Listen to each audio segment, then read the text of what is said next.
Well, hi. Thank you for checking in here on the BDR lunch gathering videos. We're glad you're here. We want to let you know that we have quite a few of these videos.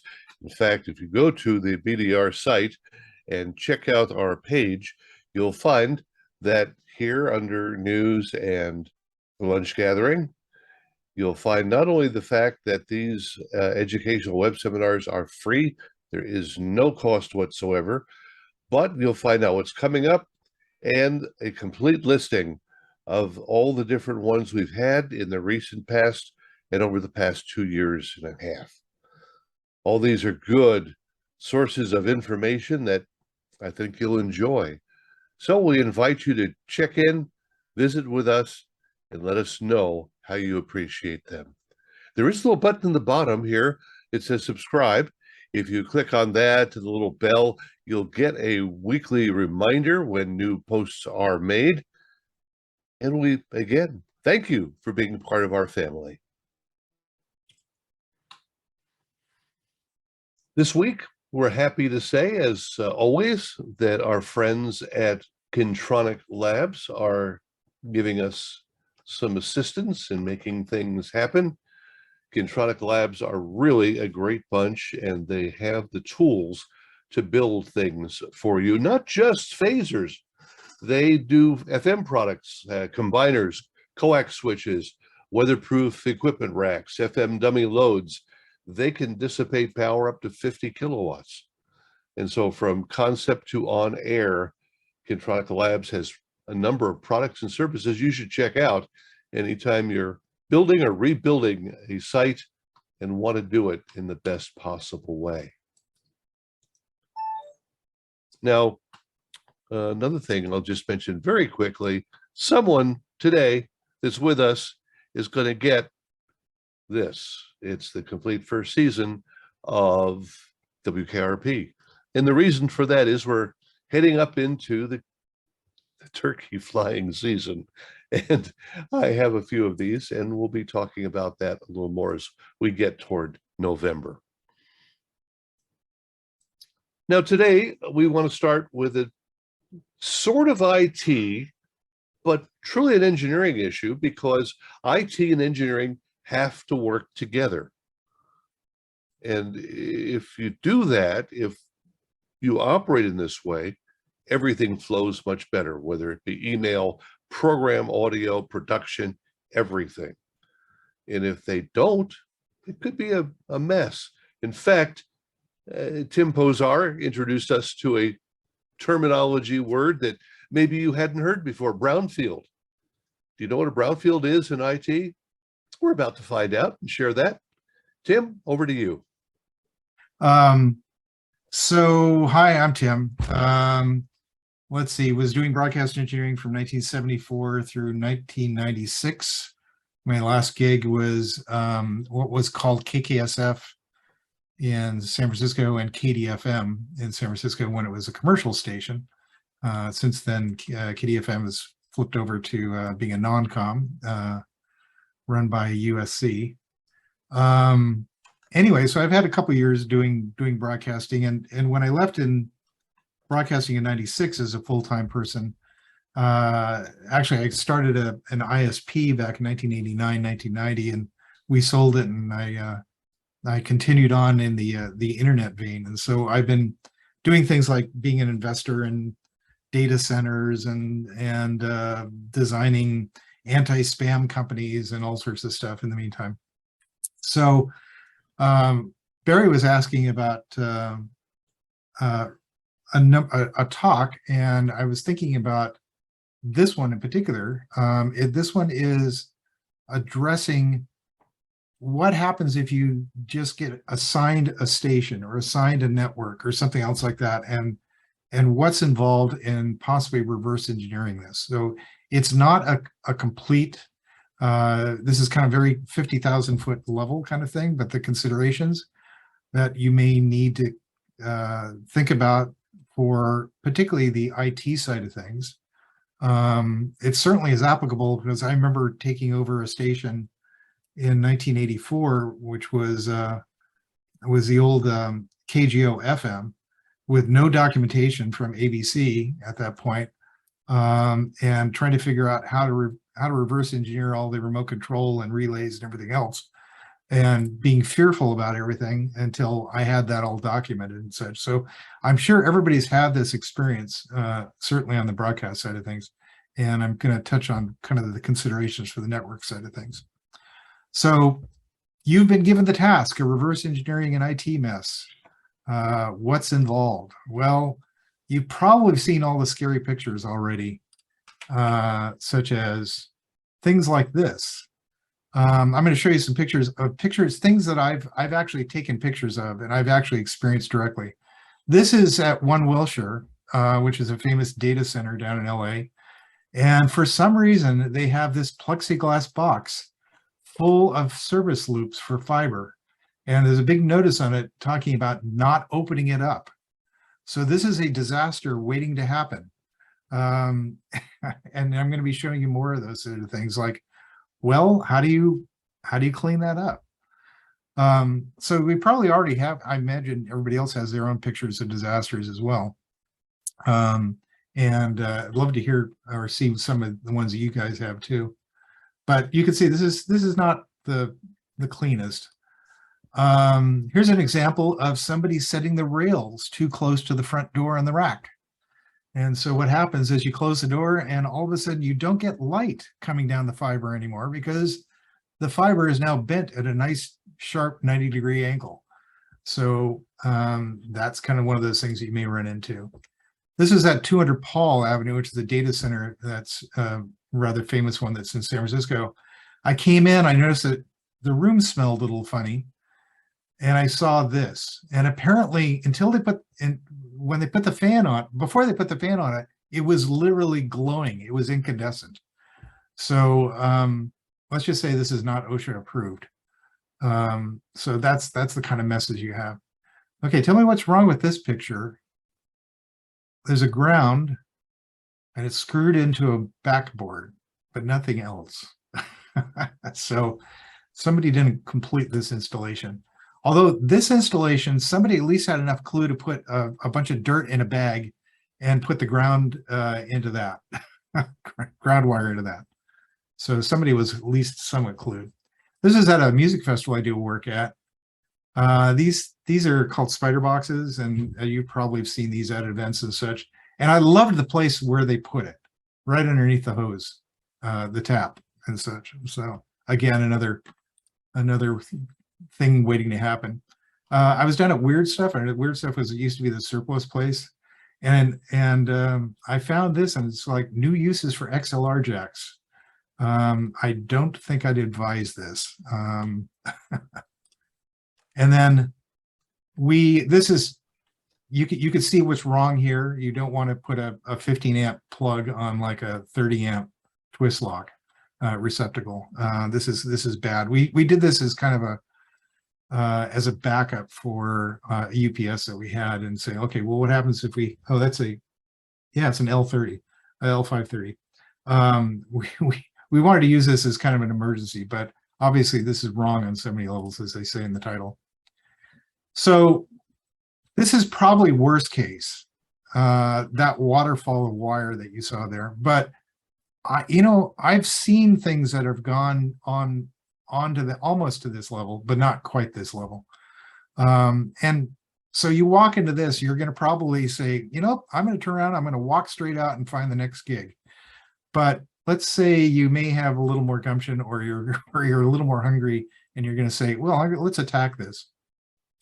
How do you align this? So obviously there's no labels, no way to physically trace this, no way to see what things are plugged into or behind it, as they say. There's no other clues like color coding to indicate what the traffic is. So many times when we do network deployments, we'll use different Ethernet cables to indicate different types of traffic. So for instance, green is typically management. So I know I can unplug a green and not necessarily take us off the air. I'll use red or yellow or something else like that for production. So those are the things you have to be a little more sensitive about. Obviously, no color coding on this. Everything's yellow. Excessively long cables, service loops. Service loops are okay, but you don't want it necessarily, you can see the coils at the bottom of the, at least there, somebody probably wire tied the coils at the bottom there. Obviously no wire management at all in that. So these are all the bad things for that kind of stuff. For the first thing you want to do after the shock wears off and you've taken your Ativan, you want to sort of like recompose yourself, and really you can't make any changes at this point, particularly with something this disastrous, unless it's really intuitive. You don't know if unplugging this one cable or moving this one cable is going to knock another cable out or take something off, and then you won't know how to reverse what you've done. You don't know what this may have affected, like, oh, this took off the booster, or this took off some, this one DNS server or something else like that is going to affect everything else. So obviously the first thing you have to do is discovery and documentation. And I've sort of stacked these up on the standard OSI levels, which in networking levels, which is L1, which is a physical layer. That would be the Ethernet or the fiber or whatever else. L2 is kind of like the, that would be the Ethernet protocols. L3 would be IP protocols, and L4 would be applications and such. And this is part of that discovery that you want to start from the ground up and figure out what's going on here. So in the L1, obviously this is the physical plant. Is there any pre-existing documentation? In the case of the example that I shared earlier with ABC, nope, there wasn't. And likely if there was, it probably was when they first installed that, and probably hasn't been touched or upcapped at all. And the problem with documentation like that is things change. And so documentation needs to be a living document. And we sort of touched on that last week about how we can do that. And I'm going to touch on it again a little bit later as well. If there is any documentation at all, okay, well, let's consider starting that. And you basically have a opportunity for a clean slate for documenting. Oh, I didn't touch on what a brownfield is. It sounds like, obviously there's the concept of greenfield. Greenfield is when you basically have a flat earth and you can put anything on top of it. A brownfield is something where it's already been constructed, and you're going to have to deconstruct and reconstruct to build on top of it. So, pardon me for not touching on that. There's the intra-room cabling that you're going to have to start documenting. And how do you do that? Well, obviously that's you're going to probably have to have 2 or 3 people there. Somebody's going to be gently pulling on one wire, see where it goes, and tries to land, and then starts documenting. Okay, it comes out of the back of this server on this port and goes into this Ethernet switch, and that's all you're going to be doing at that point. And you're going to be doing this probably on either a piece of paper or whatever, to eventually get translated to like an Excel sheet or like a Visio document or something else like that.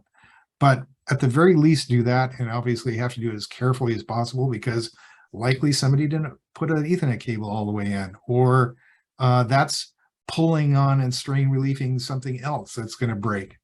No telling.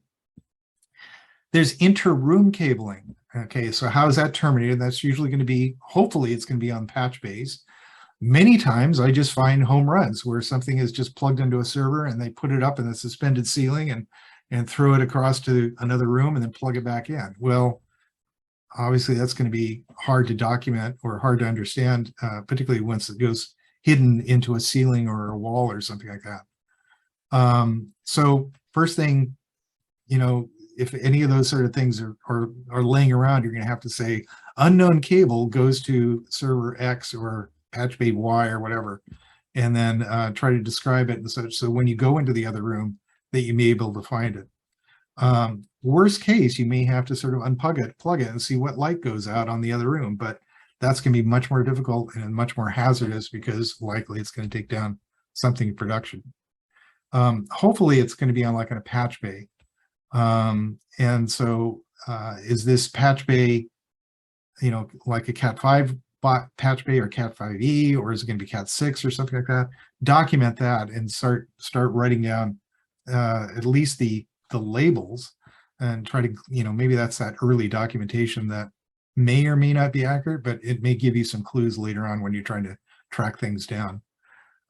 Fiber is going to be possibly a little bit more fragile in tracking it, depending on how they've moved it back and forth between rooms, or even between gear in the same room and such. So there is a way to sort of understand, and there's a way to sneak and be able to see if what that cable is doing. In some cables, you can sort of slightly bend it and see if light's happening out of it. If you have kind of like a loose cable and it's not doing anything and it's just kind of hanging out, I don't know if anybody knows about the trick about taking your cell phone camera and aiming the fiber and aiming it into the lens of the cell phone camera, because cell phone cameras tend to be really sensitive to infrared light. And so you'll see a sort of a grainy kind of red or sometimes green light show up if you have a lit piece of fiber coming towards you. Obviously, if it's duplex fiber, you're not going to have light going on one side, but you may have light on the other fiber, and that would give you some indication that it's plugged into something on the other end. Oops. So I talked about patch bays, Cat 5. Oh, good thing to know. Hopefully you get a patch bay with that accepts keystones. And I don't know if everybody familiar with those, but basically it's a patch bay would be blank. It would have a bunch of square blank holes in it, and keystone jacks just snap into those. And those are really nice in the fact that you don't have to, either you're going to punch down wires onto the keystone jacks and just snap it in. It's pretty easy to work with. You don't have to punch down on a 110 block that's mounted on the patch bay.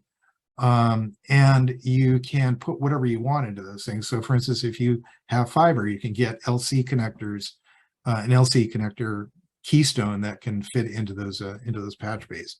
So documenting what you have, figuring out what the next steps are. For instance, I want to replace all the patch bays. So you may say, well, okay, I'm going to get something that can support keystones in the future. So physical plant also includes, do you have physical access to everything you need? Do you have, are the routers and switches there? Are they someplace else in some other room that you may have the key to, or some, like, for instance, it may be, you may be renting a floor or a room in a building, and maybe some of your gear is down in the basement, and you'll have to go down in there and discover that as part of that's in the DMARC of the building. So that's something you're going to have to go trace out and be able to figure out how I'm going to get access to that in the future. Then, do you have the creds for the network devices? Do you have the credentials? Yes, great. Then you can just start copying down all the configs you can. It'd be things like doing screenshots. In the case of like most switches and routers and things like that, it would be something like show config, and then copy that and then put that into either a Google Drive or someplace where you can go back and where you can find it later. Don't just put it on your desktop, your laptop. That's going to get stolen or deleted or something else like that. Put it up on someplace that that's secure. It could be Dropbox or Google Drive or something else like that, and you can go back and get it.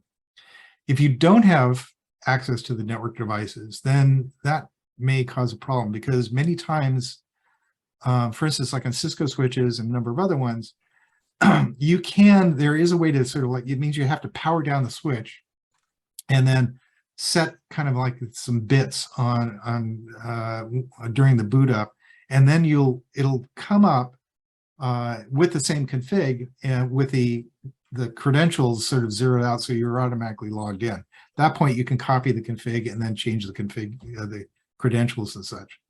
In some cases, like for instance, there was an infamous network administrator by the name of Terry Childs with the city of San Francisco, and he did not write the configurations out to NVRAM or non-volatile RAM. So anytime there was a power outage, he had to go back there and configure and place the configuration in. So if you get into that mode and something isn't saved to NVRAM, you're going to have to think about how you're going to reconstruct that config.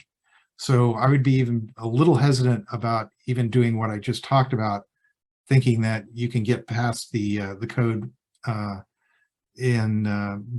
rebooting it and setting those bits. So it may go wrong on you if you have to be careful about that. Let's see. L2. Okay, so this is when we're starting to discover the network and such. There was the physical, obviously, which we, what wire goes into what wire, what spigot and such. L2 is where it's actually you're going to get a little bit better insight of how the network works and such, and what's on the network and what's connected to it. And hopefully with some discovery protocols, which we can talk about in a second here, it'll actually give you things like the name of the device, it'll give you the IP address, it'll give you the interface and such. But the first thing you started doing is documenting the Ethernet MAC addresses and the IP addresses.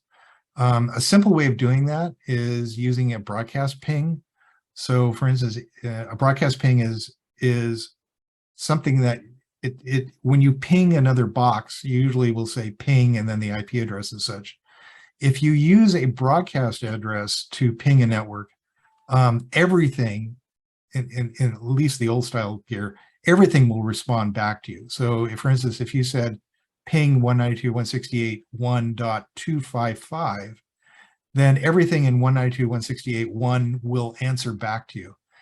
And you'll see a bunch of pings back, from different IP addresses and such. Once you do that, if you run the command, usually arp-a, which means show me everything in your ARP table, what an ARP table is, the mapping between the IP address and the MAC address that's showing up on your laptop or whatever.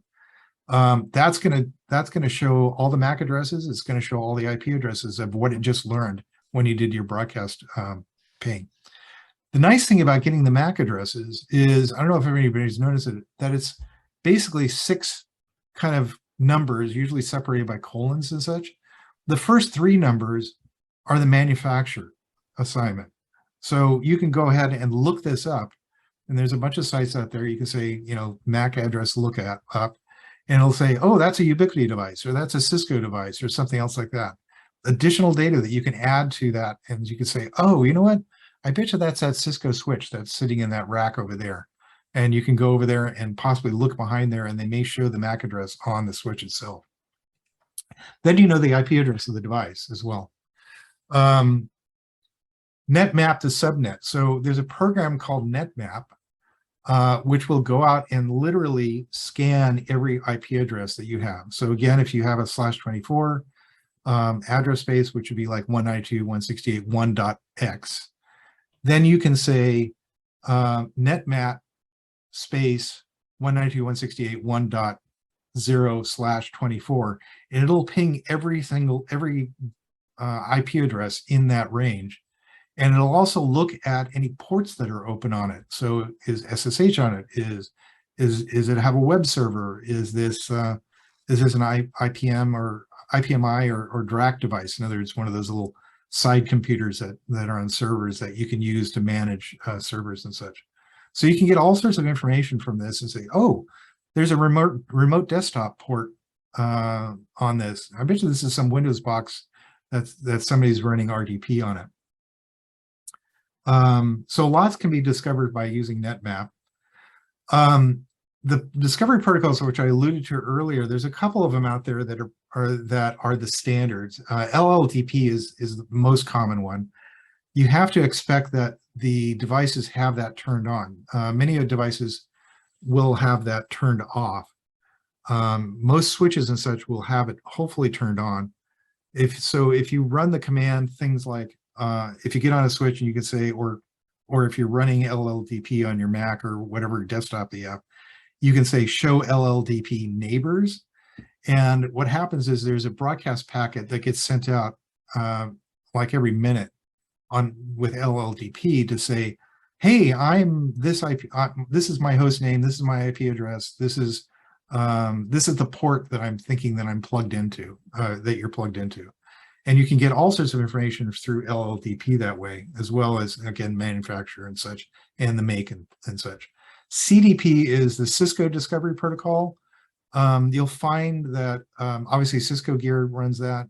Ubiquity runs that pretty commonly. So if you use, if you have a bunch of Ubiquity gear, that's how they find each other and such. The next step, we did this rather recently for a client where what we do Snmp scanning. And so what that means is what we'll do is we'll dedicate a little computer, usually like a little Raspberry Pi or something like that, and we'll drop it onto their network. We know their network IP address space. If we can get the Snmp passwords or communities, great. If not, we'll default to the standard ones, which are public and private. And then we'll just start scanning every single box out there and trying to figure out what it is. If it connects and, for instance, private or public actually works, you get a whole bunch of information from that. Obviously, you get every single IP address, you'll get every interface, you'll get what it thinks it's talking to, it'll get the labels on the ports, it'll all sorts of stuff. So this is great for discovery. There's a couple of different commercial products out there, obviously, that can do this, SolarWinds or WorldCast. I tend to use a freeware package called Libre NMS. I mean, if Barry wants, I can do a dog and pony on Libre next time or some other time in the future, or Snmp products and such. So you're going to get a lot of information just from this. And then you can start at that point pretty much sketching this out with Visio or whatever. L3, so what other applications do you have out there that you're going to be running? This is the point where you're going to be seeing, you're going to get the IP addresses, but you're also going to find out what, like, again, with the Nmap, you're going to be able to find things like somebody's running remote desktop, somebody has an SSH port open, somebody is running a web server, you know, that sort of thing. So you want to make sure that you have that, all those sort of applications documented.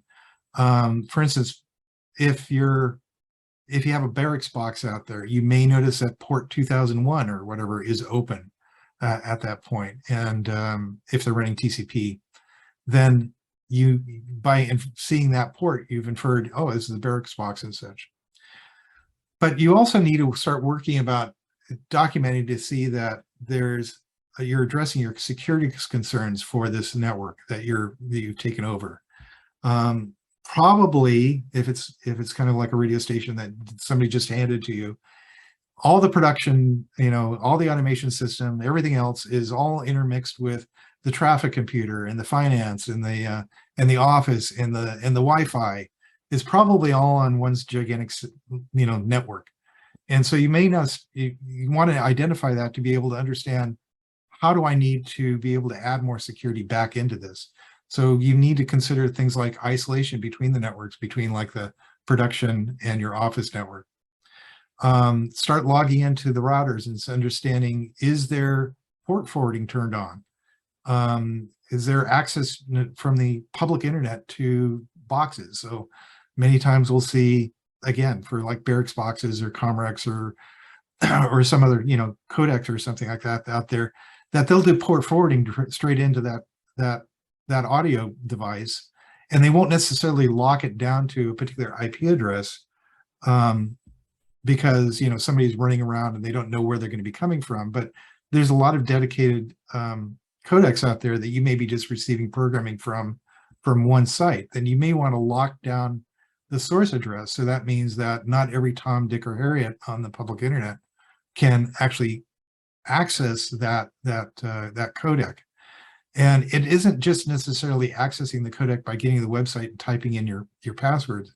It means that there's a TCP port open, and they can attack that by just having a TCP port open. I can send what's called a SYNFLUG attack or whatever, and I can take down that box within milliseconds.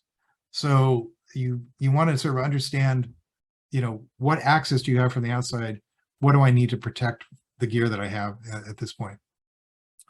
Are there inter-site communications? In other words, is this a transmitter site that has a site-to-site VPN back to the studio? Or is this going back to, is there a corporate access to this? You know, document that and find out is this still needed? Every time you go through one of these things, you have to find out, because I've gone to sites where there may be like 30 or 40 port forwarding, and we find out none of that is needed anymore.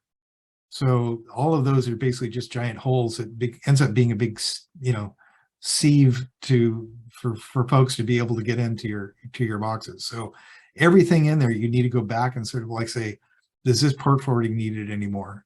If so, great. If not, let's turn it off. Are there any backdoors into the site? So a backdoor may be an out-of-band access. So for instance, if you may have a modem or a dial-up modem into a site that's outside the network. Do they have access to your network if they come in through a dial-up modem? Or in some cases, there's a company called Cradlepoint that makes out-of-band devices which work with LTE or 3G or 4G or whatever. So you can actually sort of dial into one of those Cradlepoint's devices and be able to get into your network. Now, there's advantages to that. There's arguments for putting those things out there. But obviously, if you don't know who has access to that Cradlepoint or that modem or whatever else, you need to consider either shutting that down or and trying to evaluate who has access to that at that point. I touched on this again earlier. I said, review all credentials, know that everybody has creds, know everyone that has creds, and then reevaluate whether they should still have those, or if these people have long since left the company, then obviously you need to take those people down. And I touched on port forwarding and such. Let's see. Documenting. Okay, this is where you've taken all that data that you've just gleaned, and you need to start putting it someplace so it's going to be useful in the future, and especially with your planning on what you want to do with upgrades in the future. So obviously the basic core network schematic I touched on at the very first. Just get a legal pad, make little boxes, put lines between it, write down the Ethernet numbers. This is ETH1, this is ETH6 or whatever. Try to, if there's a label on the cable, document that. If there's not one, you can start labeling cables and saying, this is one I've discovered. It goes from here to here. You call it cable 1, and then you can start start writing this on a pad of paper.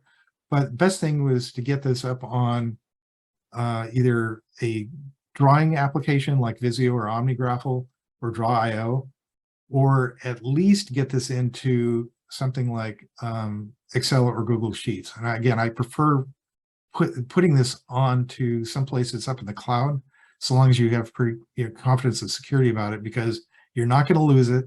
And that means that the 2 or 3 other people that hopefully you have as resources can actually manage this as well. Or you can hand this off to an intern to say, okay, go clean this up, or go trace this out. IPAM means Internet Protocol Address Management.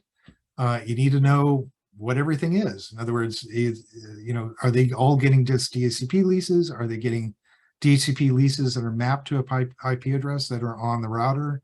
Are you statically assigning that? In that case, you better have a database, because you don't want to hand out .20 to multiple devices, or you're going to find everything at .20 is not going to work.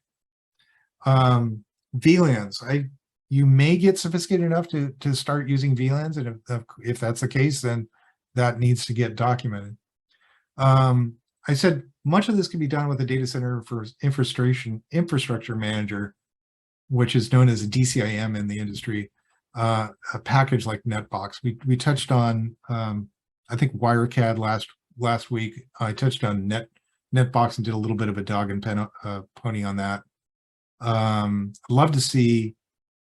I think Barry and I have talked about possibly getting a little bit more drill down on that, and how to use IT to reduce your load and better alerting and things like that. So we'll probably talk about that in the future here. Taking inventory. So this is the point where now you have everything documented.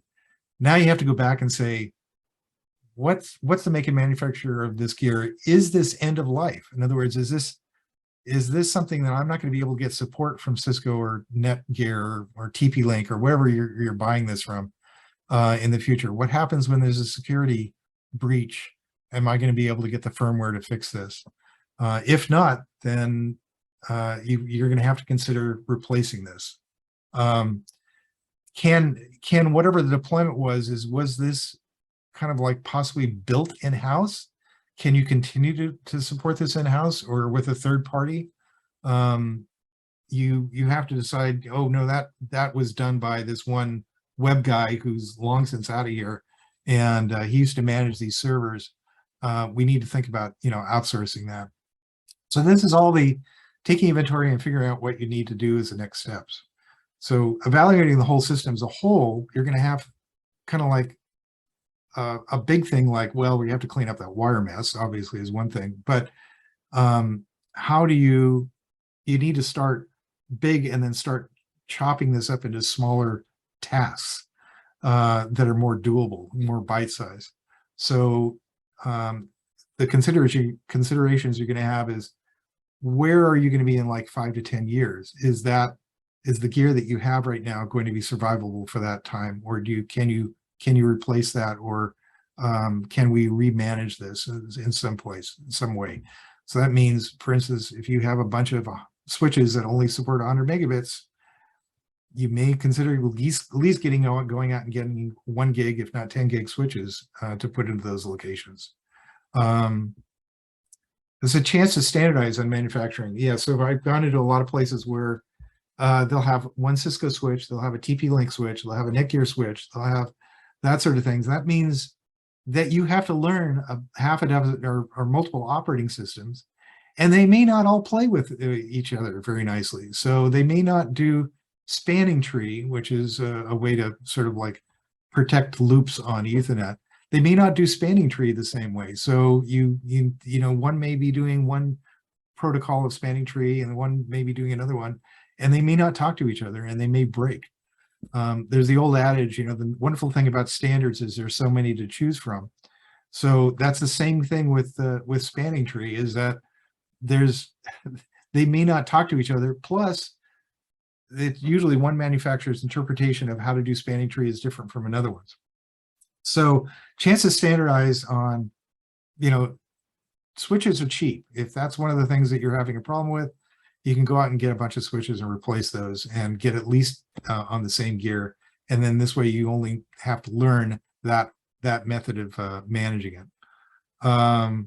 What's it going to take to fix a wiring mess? The considerations, can you tear it down at this point, or do you need, can you rebuild that space? Can you create a whole new IT master control and then buy new gear? That we've all done this for studios and such in the past, where it's going to be much more difficult to replace the console. We're going to leapfrog it into another space, build that, and then we'll move air into there, and then we'll build out production later.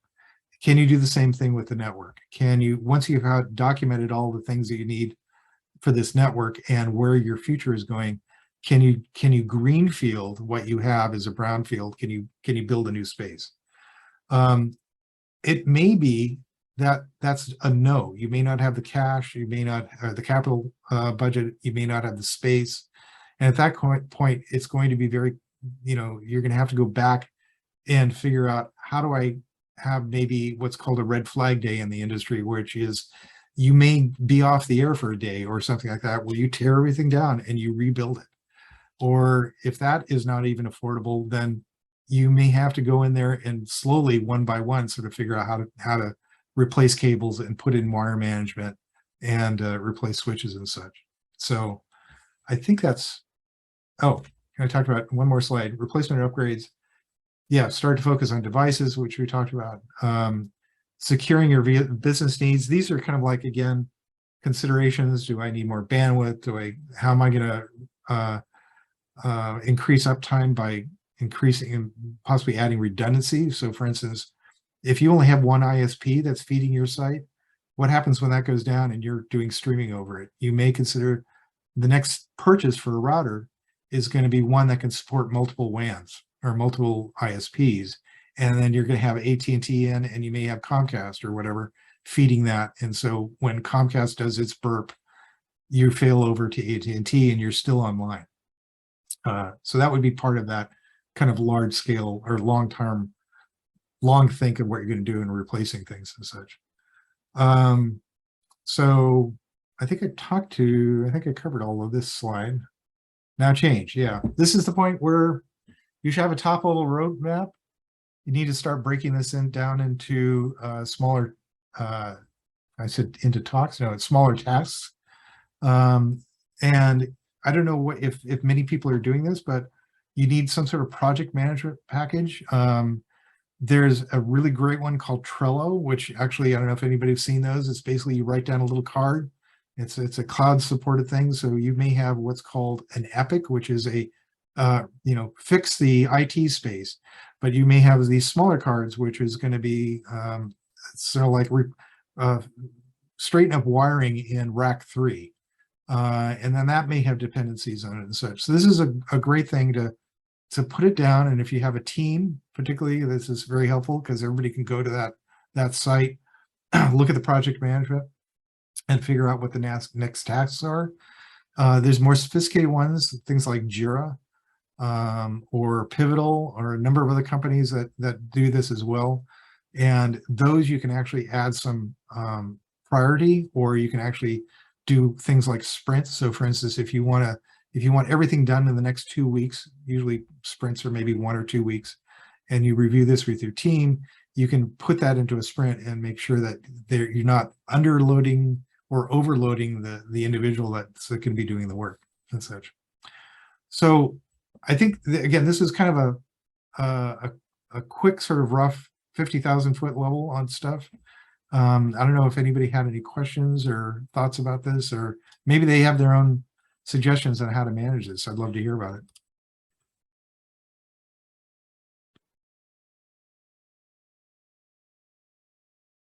Any horror stories?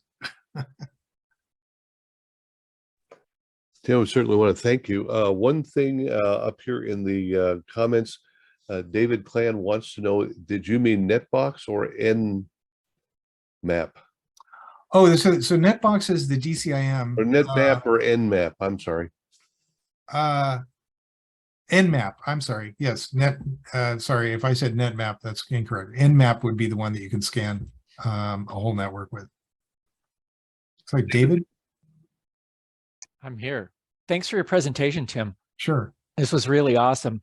It's super helpful for me because I'm working with WXPR in Rhinelander, Wisconsin, and we want to replace a bunch of old HP ProCurve switches with some Ubiquity switches, specifically for the Wheatstone network. And I realized while you were talking that we haven't done our homework. We don't know the physical layer. We haven't identified all of the cable routes and all that stuff. So this is a really good reminder for me. Thanks.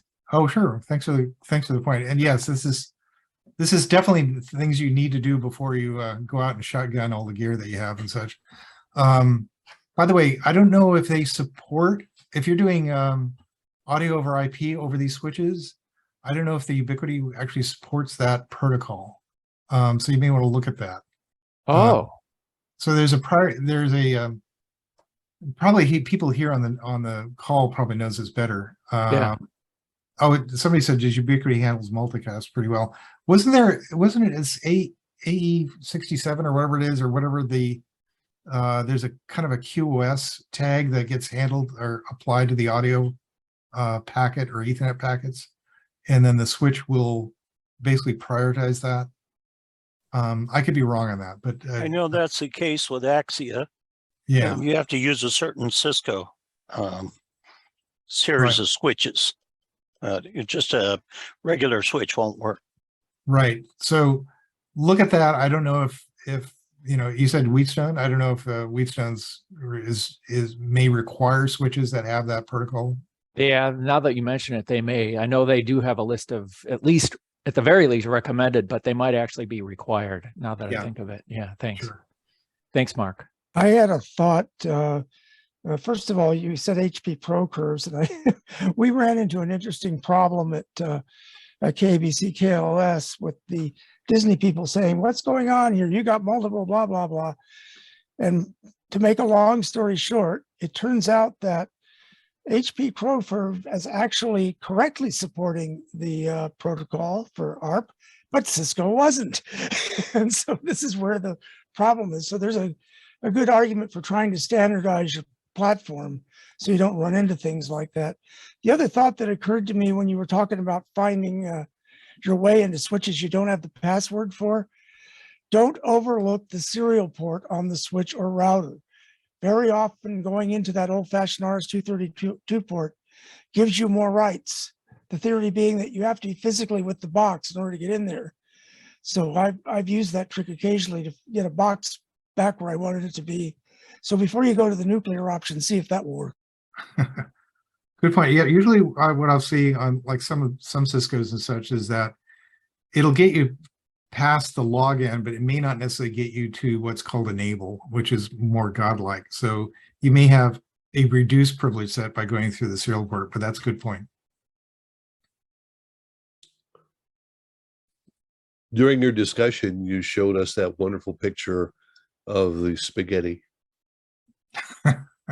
And the question becomes, let's take apart a little bit of your procedure here. Where do you start? Would you tell somebody to get a label maker and put a number on every wire? Well, I would do that once I inventoried the wire. I wouldn't, because as you're going through the wires, you're going to find things that are not connected to anything, probably, or connected all on one side is not even in service. So those are the ones you're going to rip out. So that's going to go into the spare box. So Yep. Yes, I would definitely. What we tend to do is when we label wiring, we do what's called straws on the wires. So what you do is if you get like milkshakes that are really thick, they'll usually give you really fat straws, and you take those and you cut them to maybe like 1 inch or 2 inch thick or length, and then you'll cut them lengthwise so that you can open up the straw. You can put it around the label, around the cable, and then you get a label maker, and then you put the label from the label maker on the straw. And what that does is that puts the, if you get flags, which are, if you put a label on a wire and you just make a flag out of it, that tends to get caught up with the other flags and such. So we find that the straws actually are really nice in the fact that they stay in place, and all you have to do is just sort of spin them around if you want to see what's on it. So and then we also put on the label on the straw, you would put both ends. You don't just put to something, you put both ends. So this way, when you unplug it, you go, oh wait, what did I unplug this? What jack did I pull this out of? So you can plug it back in.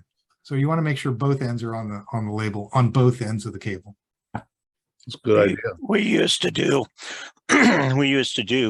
heat shrink, clear heat shrink tubing. Yeah. In the same manner, but and I would actually put the label on the cable itself and then put the shrink over it if I knew it was pretty much going to be permanent, and then just very lightly heat it. You don't want to do it too much because you'll destroy your labeling. Sure. But they work real well. They're real. This is going sideways a bit, but I think a nice thing for you to do would be to take your grounding examples, particularly the one with the baggie and the piece of plywood, and send those to Jeff Welton. He loves those things. Oh, does he? Okay.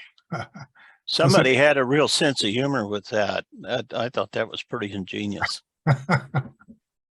Also, rather than the straws, they make a very clear vinyl tape that can make those labels quite permanent too.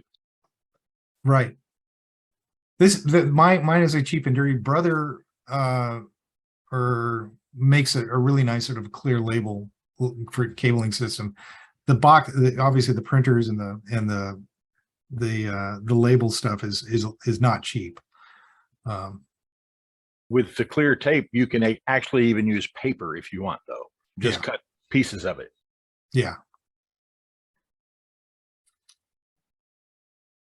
It even comes in a 2-inch wide tape sometimes. Great. So I'm sure other people have had horror stories as well that they've had to run into. No, nobody's run into tipping over a station that No, we need some folks to volunteer, step up. total toilet or something.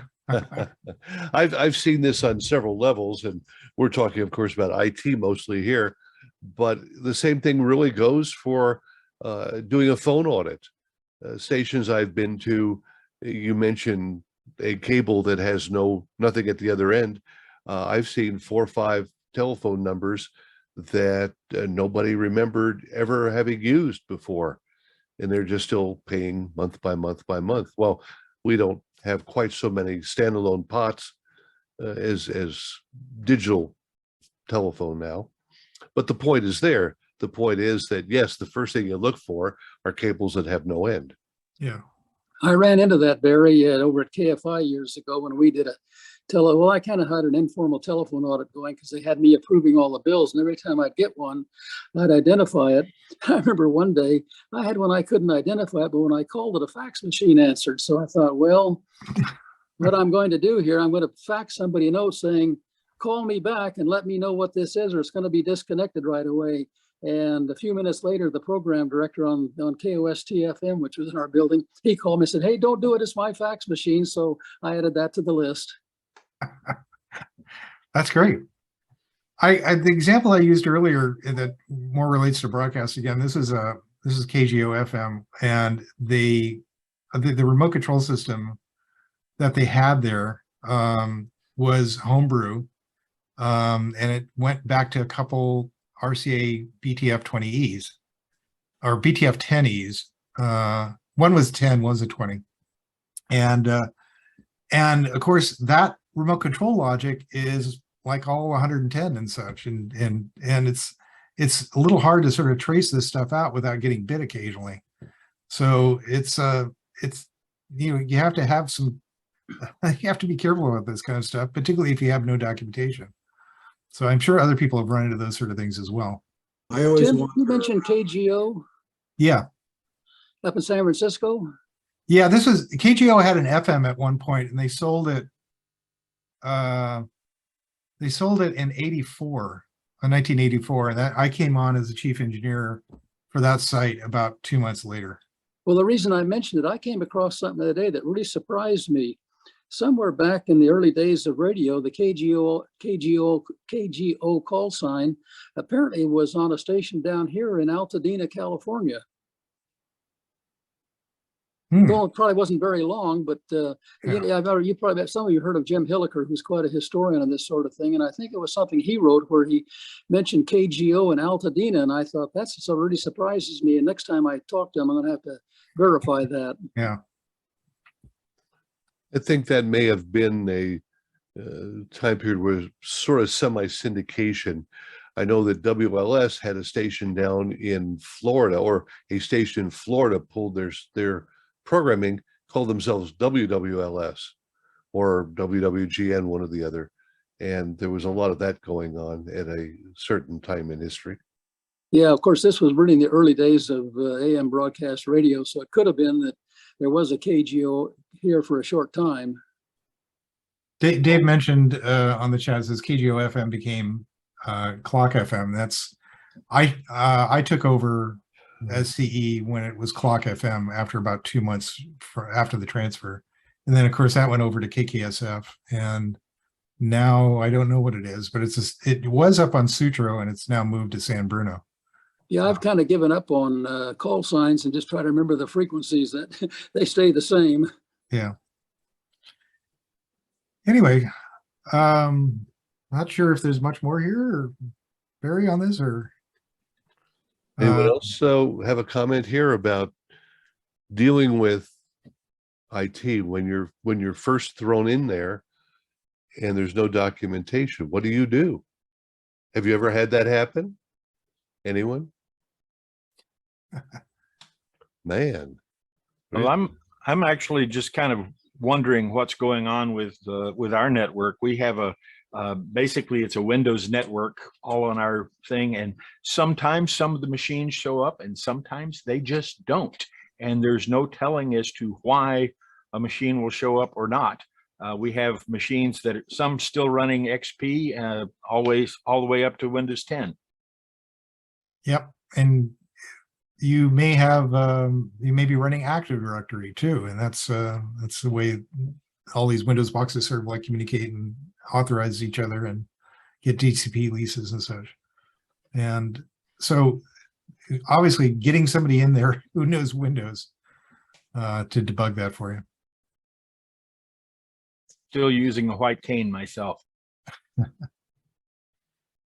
Marvin, I'll just pass this along to you that KGO Altadena was licensed March 15, 1922, did not last very long.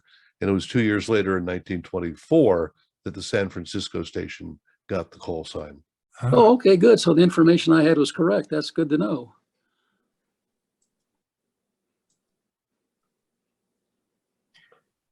They actually started in Oakland.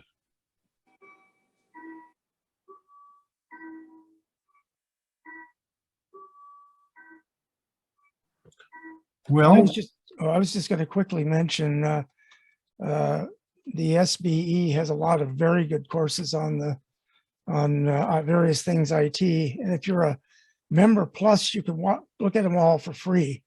So just a little plug there because there's some of them very, very good. great resource. Yeah, particularly I was talking, this is about 10 years ago, I was talking to the folks at Telemundo. I was building video servers for them. And they said, we're not broadcast engineers anymore, we're IT people. He said sort of disappointingly. Yeah, you have to get up on speed on this. Interesting thing is I've seen a lot of this happening in reverse, where, oh, we're getting rid of the broadcast engineers. Oh, you IT people, now you get to take care of the transmitters. Yep.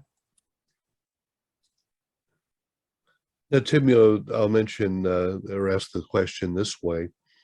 When you move into a new job, new position, the first thing you want to do is not knock the station off the air. That's sort of number one, isn't it? Would you recommend, say, getting a red cable and hooking your audio chain with that? You mean to sort of differentiate what cables do what? Are you talking about? Yeah, take your audio chain cable, use a red one, and plug that into what your audio processor. Yeah, so I sort of touched on that earlier. I mean, if everything's Cat 5 or Cat 6 or whatever, yeah, standardizing on color coding is real helpful, and we do this for so I have a company at this point called 2P, twop.co. Do you have any ideas on what colors you might recommend? Well, we use it's arbitrary. We use green for management, so that's typically something that is just managing a device. That's if we unplug it, it's not going to take us off the air. We'll use yellow for transit. So in other words, bandwidth that is coming into a site from an ISP. We'll use red for the LAN cabling. And then if you have like a couple different purposes, like for instance, you have a production network and you have a office network, you want to differentiate those with different colors as well. So when you come up to the patch bay, oh, this is our production network. I should think twice about unplugging this one. So yeah, definitely leverage color codes and such. We have a kit that we do for events like Burning Man. We do the network for the law enforcement and such at Burning Man, and we'll color code a lot of that network. So we have different law enforcement agencies. So I'll have a bunch of Ethernet for this, Pershing County Sheriff, and I'll have one for the BLM law enforcement. And so I know that when I'm unplugging something or dealing with something, I need to coordinate that with Pershing County before I make any changes to their network, particularly when we're in a production lockdown at that point. Exactly. And that's why I suggested, for instance, red for on air chain, because you just, unless you want to, really tick off the PD or your production guy, you want to make sure it's like the little red sockets that we often see on the wall in a building, and that's going to be what the emergency power, Yeah. as opposed to regular. And so you want to make sure that the most important mission critical pieces of gear are hooked to that. Right. So we can go into, I mean, sometime I should go into basically standards and how to do these sort of deployments. This is a talk on just sort of how to unwind a mess. Yeah. But there are standards on that we use, and there's tricks that we use to basically make things look nice. How to do wire management, how to do tiered networking, wire management, like doing fiber on one particular type of tray, doing your power on one, doing Ethernet on another. There's all this sort of stuff that we do for data center management and such that we can go into and talk about if you want. Sure, I think it'd be welcome information. I remember one station I got called down to, and they had 3 routers plugged in one into the other, and for no other reason that I could discern is to get more sockets. Right. And Well, routers would be questionable. Yeah, switches, you have your own problems. You don't want to daisy chain those, because the thing closest to the upstream means if it goes down, everything down the chain goes down.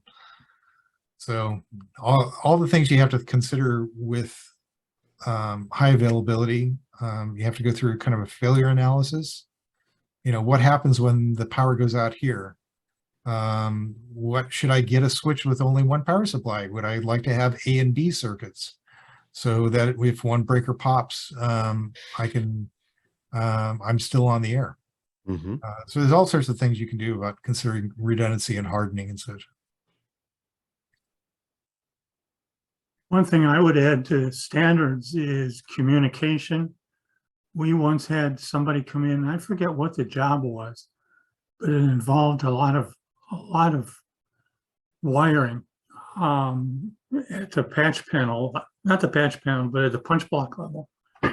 And he just went ahead, and when he was close to being done, we had some problems, and it turned out that when he was doing the punch block wiring, he was using his standard for which wires were left and which wires were right, which wasn't the same standard that the rest of the plant was wired at. So it's just a matter of, we should have let him know what our standards were. Right. Well, you'll have that with Ethernet too. There's the A and B standards for punching things down. Yeah. For wiring, and so normally everybody uses B, but I've seen places where they put in A at when they've expanded, and of course that causes all sorts of grief. Well, this guy was wiring both ends of the wires, so it took us longer to figure out what was going on. And that's really the whole thing, isn't it? Trying to avoid wasting hours and days trying to figure out what somebody did, because they just really didn't care what was going to happen after they left. Yeah, and I think the thing that killed our cable management system in that particular facility was that the person who was doing they outsourced a lot of the move, and the person that was managing the cable management for the installation crew had this huge Excel setup where he had all sorts of spreadsheets, and they were all interconnected, and his final instructions were where whenever you make a change, just give me a call and he'll make the change in the software. And you can imagine how well that worked out.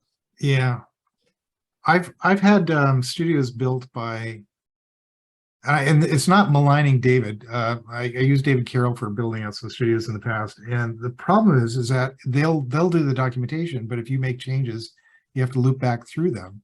And I'd rather have a living document that I can manage. That's why I said, put this up on Google or whatever, and so that everybody can work with it. You don't want to have to go back to a single source and then not have that documentation that you can change. All right. What we started out with from the initial move that was 10 years earlier is we just had a whole bunch of spreadsheets, and there was one for every punch block, and when it was easy to change because it told us the whole story. Yeah. By the way, David does great studios. I highly recommend it. Again, not maligning him.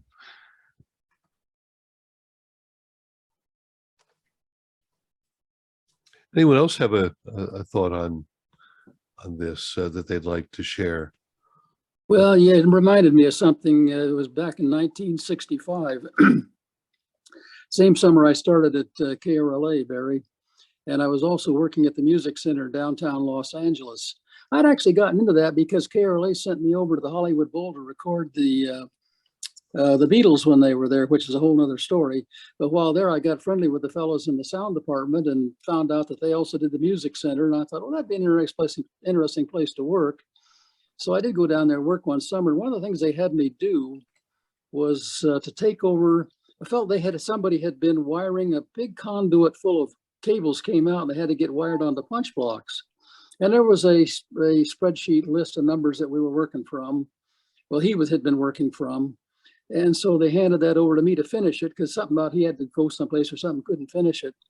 And I'm suddenly noticing that I'm seeing some discrepancy here that I don't quite understand. So I called the manager, a fellow named Bill Blanton, who was in charge there at the time.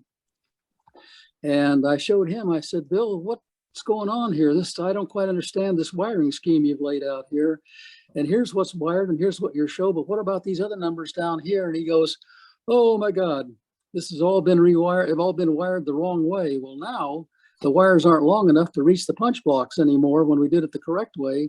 So we had to splice wires on, kind of had floating splices there to wire all that stuff up again. And a lot of effort was wasted on that. Of course, this is back in the analog days. I suppose I went down there today. It's probably all digital now and that's all tossed out. But it was a horror story that day, I remember.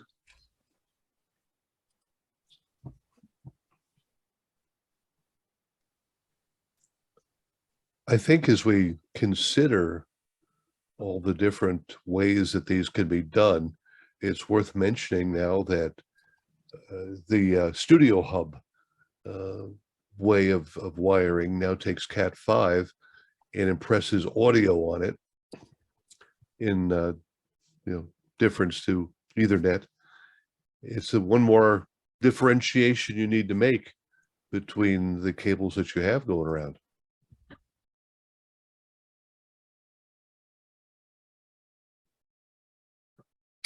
I'll tell you that Ethernet is a lot easier to work with than my old audio cable that we used to use. Steve Lamp, when I built the studios out in '93, Steve Lampin said, from Belden at that point, and he said, hey, let's do everything on Ethernet, Cat5 or whatever. And I'm going, well, I don't know, it's maybe a little too early for that, but it's funny how you don't see 66 blocks with a bunch of audio wire anymore. You just it's all Ethernet.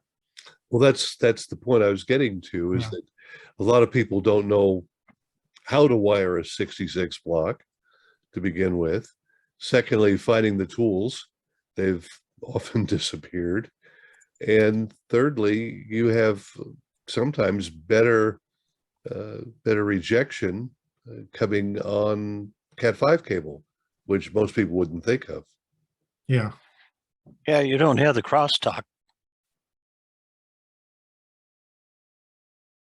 I've wired a couple of studios with Studio Hub style wiring, and I've always made sure to use shielded twisted pair, shielded Cat5 or Cat5e or better. I found it makes no difference. Yeah, I was going to say here at home, I've got some Cat 5 stuff running around here that's distributing HDMI TV signals for a couple of TV sets. And I had to go to shielded Cat 5 cable on that to keep my ham radio transmissions out of it, because that upset my wife considerably when the TV could quit working when I was transmitting. So I said, well, I've got to fix this. It's been great. Thanks very much. I really appreciate the comments back that people put in the inline in the chat and such, and we'll look forward to doing it again soon. Thank you, Tim. Thanks very Tim, much.